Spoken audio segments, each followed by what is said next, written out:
I use it for Rowaphos, absolute nightmare. Because obviously Rowaphos needs to tumble, because you can't control the flow rate on this reactor, it just blows everywhere. I've tried all sorts. This is completely modified. I won't go through all that now, but if you've got one of these you can see where I've modified it. I've tried to control the flow with sponge and various flossers. It's horrendous, to be honest. I actually discontinued it with it for a while a few months ago, but yeah, I've learned to live with it because the pros of having the Rowaphos and the carbon outweigh the cons, and the con is, as you can see at the bottom of my sump, you do get a bit of carbon and Rowaphos blown around. Like I said, nothing manageable. It is cleaned out this sump every few months anyway, so as you can see the skimmer's picked up a bit as well, but the majority of it does stay in the skimmer, sorry, in the reactor. I mix my carbon and my Rowaphos together because I believe that's probably the best thing to do, rather than just having it in two separate mesh bags. I have it both in the reactor together, obviously not tumbling. The downside of that is it just kind of slide into a block, but I just every week I'll get my bit of a stick in there and get that all broken up again, just so it doesn't solidify. I do notice the flow rate in the reactor will kind of slow down after a while, so I have to kind of keep on top of that really. But yeah, poor reactor in my eyes, not suitable for carbon or Rowaphos. Not really too sure what the intended use of it really, but very difficult without controlling the flow rate of the pump. And I suppose that's a perfect example of kind of buying cheap and buying twice really. I did buy this reactor because it was kind of the cheapest one, and I wish I invested an extra 20 or 30 quid for a phosphine reactor or something that has a controllable pump on it. That is an upgrade I am looking to do in the next few weeks, probably after Christmas when I get some Christmas money, is buy a phosphine reactor just to get that Rowaphos tumbling a little bit, which I think is the best thing to do to really maximise the usage out of the Rowaphos. Carbon, I may stick in there with it, or I may revert back to a mesh bag for the carbon.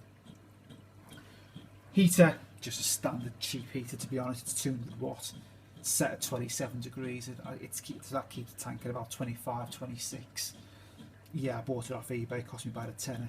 It's probably the one piece of equipment I've really slacked on, and probably one of the most critical ones as well. Again, all heaters fail, especially these cheap ones. I've had it now for about a year.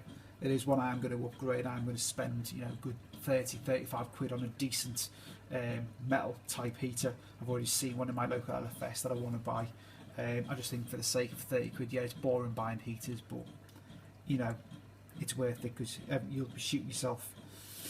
You'll be kicking yourself if you come down one morning and all your inhabitants are dead in your tank because you found that your heater's either stuck on and it's boiled the water, or it's turned off and your temperature's dropped too much. So yeah, again, lucky that hasn't happened to me, and touch wood, it's not going to, but it's a replacement and an upgrade I am going to do shortly.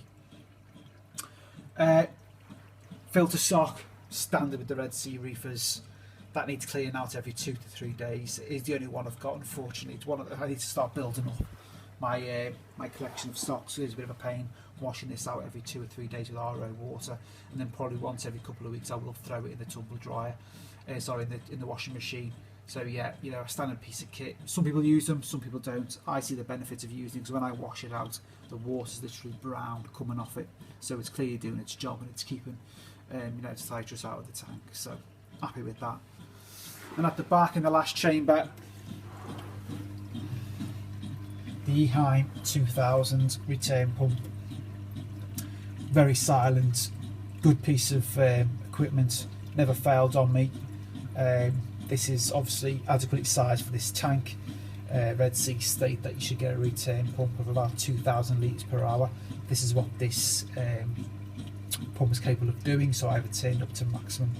Whether it's actually delivering that in true, who knows, it's difficult to say, but I've had no problems filtration wise, so I can only assume that it is getting the water around the tank and into the sump adequate enough that the tank is staying clean and problem free.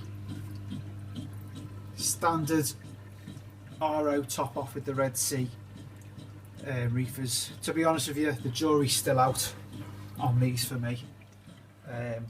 Like many Redsea reefer owners, I do have trouble really dialing in kind of the water level in this sump and in the return box in the overflow box in the main tank. I have some days where I've gone down the next morning to check on the tank, and this has dumped loads of RO water into the tank, and it's kind of the opposite of what should happen. The compartment up here ends up filling up, and then the water starts coming down the secondary overflow pipe, and this is half drained, and then I worry then thinking there's too much RO water got into the tank. Not too sure why it's happening, because I seem to have dialed in the level in the sump and the overflow that seems to be happy, but then a few days later I'll come down and it's all kind of out of sync again. You control it with this dial here, and it's the slightest of turns make the adjustments, and I'm having to adjust probably every 2 or 3 days really to try and keep that level constant. I don't really know what causes the fluctuation really in the water height in the sump and in the overflow box. I can only assume the return pump, does it get clogged up over time, keeping the sponge cleaner? Is the power to my house at night a bit less, which means the return pump slightly going out of power? I just don't know. It's a problem that I've seen quite a few times on the forums. So again, I've had no crashes yet. The salinity does stay stable in the tank, but I'm just hoping I don't see no real issues in the future. But basically, it's a gravity fed system. For those who don't know, little float valve there. And the theory is obviously as the water lowers in that chamber, that flow valve kind of activates, and then water drips into the tank, as you can see. It's very difficult to see. It's meant to go in so slow, but yeah, it's one of them. I don't know. Is it better than a tons osmolator or something like that? Probably not. But again, it saves a plug and it saves another pump. Filling this up every 2 to 3 days, depending on kind of how warm my house is. But yeah, I'll live with it for now, I guess. I suppose it's not too much of a problem. Just got to keep dialing in and working out the correct kind of dial on here so that all the levels sit correctly.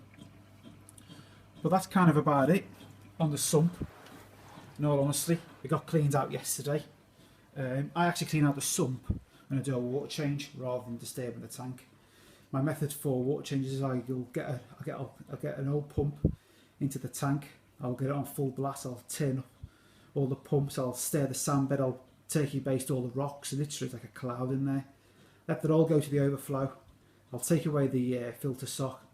Let it all settle in the sump, and then I'll completely empty the first chamber of the sump. So you're looking at about 20-25 litres, and I know then exactly how much water I've used and then how much to replace. I'm doing that roughly every 2 months. I've really slacked off on my water changes. I was really hesitant. I was really conscious of doing them every week, but I don't do it now. I only do it every 2 months, and it works fine for me. I keep up with my trace elements, and really careful with my feed. Like I said, I use an Opox to keep the nitrates down. I've got my royal phos to keep the phosphates down. So I just thought, why am I doing all these water changes?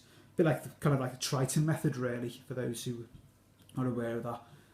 I've found that the best results I've seen with this tank have been since I've been doing less water changes. So I am going to literally just do them every maybe 2 or 3 months, and that'll be a case of just cleaning out the sump, because I find that's where it gets most dirty.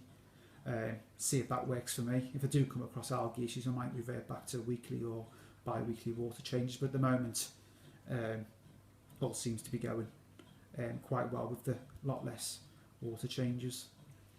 But that's it, guys. That's just a quick update at the sump. Any questions, just comment below and I'll answer them. I will do another update in another couple of weeks. In fact, I might leave it now till after Christmas, because there's some changes coming in the new year.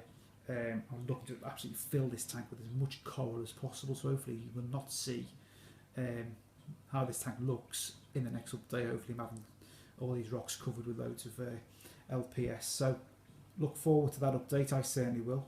And like I said, any comments, please put them in the comment box below, and I will do my best to answer them. Hope you've enjoyed it. Cheers.